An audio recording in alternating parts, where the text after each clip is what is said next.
Today we'll be retouching this image and taking it from this to this.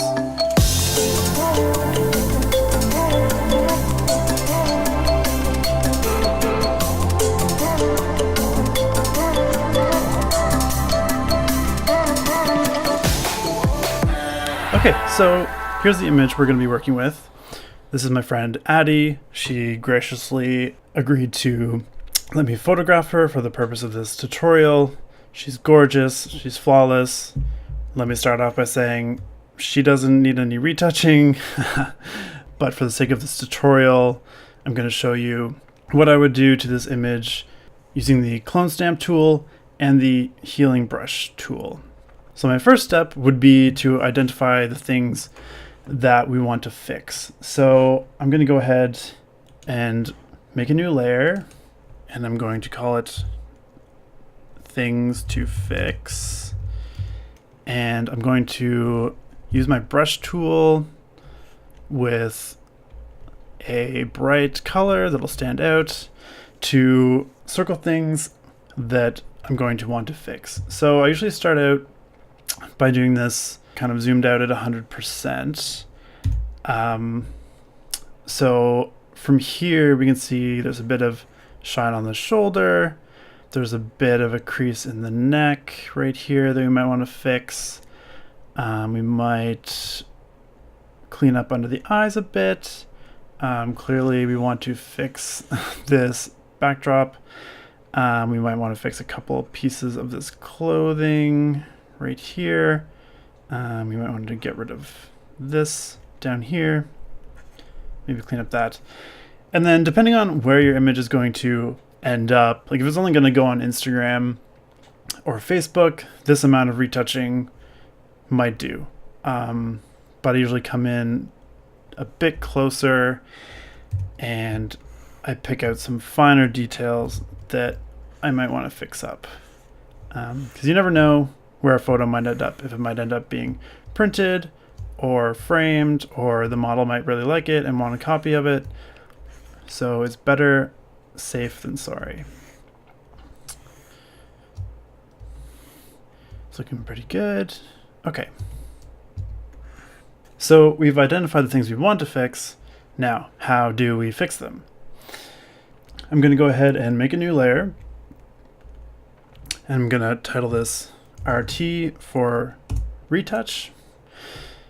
So we're going to go in and we're going to start with our healing brush tool.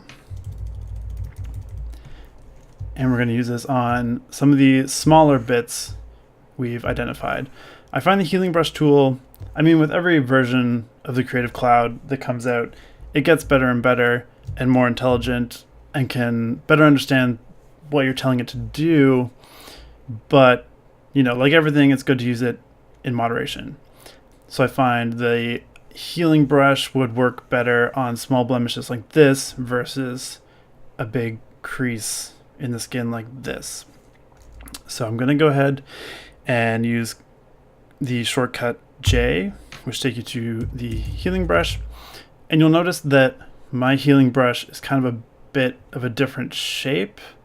Instead of the default circle, you can tweak it pretty easy to be your own shape. I just find that with this oval shape, it kind of camouflages it a bit better. Sometimes if there's just like a big circle, it can sometimes accidentally be super obvious that you're using this brush. So I guess I'm just going to start picking away at some of these small blemishes. And you'll notice for the smaller stuff, it works quite well.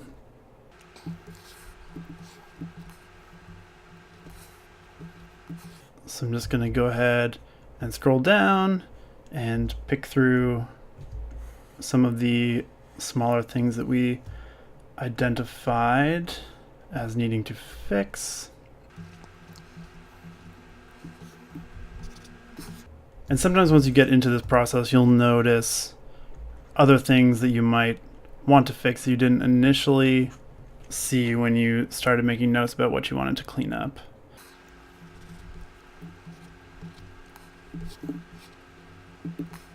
Now that I'm looking at it, I might want to fix a couple of these really stray hairs as well.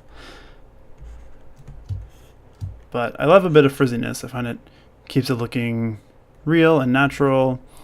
And, you know, I find if the hair is super contained, it starts to look a little overdone as far as retouching goes.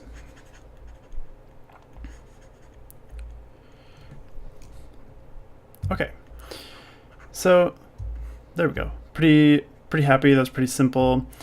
Now I might try to use this tool to fix these clothing bits. It might be able to. Oh, yep. Look at that. Not bad. I might come in and clean that up a bit later with my clone stamp tool.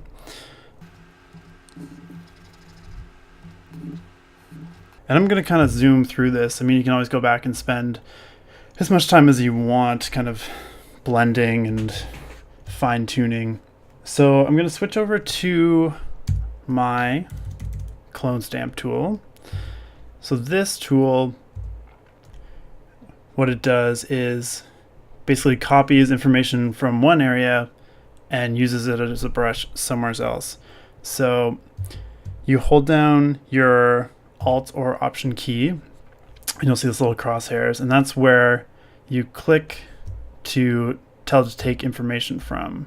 So say if I'm retouching kind of right here under the eye, I know I'll kind of want to sample from basically right below. So if I tell this to sample here, and then I paint on under the eye, you'll notice that obviously does not look real. Way too clean, no good. So I'm going to Command Z, undo that. I'm going to bring my flow down to about 10%. And then I'm just going to do a couple passes over it. Same thing on this side, but sampling this side of the face so the colors match. Now, whenever I'm retouching under the eyes, I don't like to completely remove all of this darkness under the eye. I find it contains a lot of emotion. It looks natural. Starts to get a bit uncanny if it's all gone. Anyway, but use your best judgment. So let's see how we're doing progress-wise.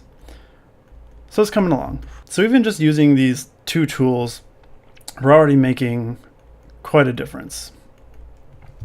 So I'm just going to keep going with this tool. I'm going to try to blend in this highlight on the shoulder a bit. So I'll probably sample down here and then make sure my brush is nice and big so it blends well. And I'm just going to kind of tap it in, blend the area around it. Make sure it doesn't stand out. All right, we're getting there. Not perfect, but I'll probably go back later and fix that up a bit. Let's see. What else did we want to fix? Oh yes, let's tackle this spot on the neck. I'm gonna come in pretty close.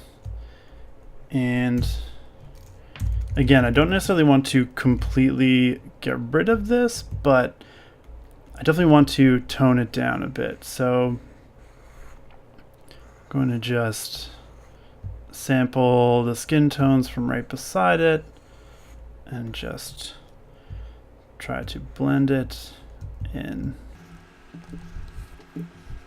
Let's get in there. And once you get it a bit blended, sometimes you can switch between the tools to kind of divide and conquer a little bit. So let's see what this brush wants to do with this. Okay. So you see, it it kind of helps, but can't quite understand what I'm trying to do. But we might be able to blend that in a little bit.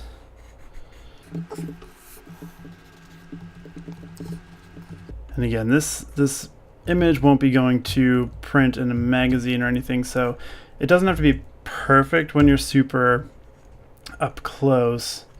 It just has to be believable when you're zoomed out. Okay, so there we go. Much less distracting. Right there now, all the focus is up here. And the other thing is, your retouching doesn't have to be perfect all the time. I mean, you wanna nail it kind of on the face, especially around the eyes, because that's where viewers will give most of their attention. So, you know, if this shoulder highlight isn't perfect, that's okay. People might not even be paying attention to there. You can always draw their eye somewhere else. So, I mean, you can keep going for as long as you want, finessing it as much as you want. Depending on your style, you might want to do more, you might want to do less. You just want to make sure that you don't over edit. That's where you can run into a bit of trouble, and when it really becomes not believable. Just gonna finish this one bit down here. Just gonna use my clone stamp tool again on 100% this time, because I'm not covering up anything on the skin. I'm just extending the background essentially to cover this. So our last step will be to fix this. Sometimes, you know, you can use your healing tool, but oftentimes, you know, that takes a lot of computer power and it doesn't do so well blending large areas. Same thing with your clone stamp tool. Sometimes it's hard to blend, especially paper backdrops. So I'll show you one last trick that's nothing to do with either of those brushes. So what I'm going to do is take my selection tool and I'm going to select the backdrop to just above her head. So I have all this empty space. I'm going to use Command T and I'm just going to pull this up till it's basically out of frame. Click OK, and then deselect, and boom.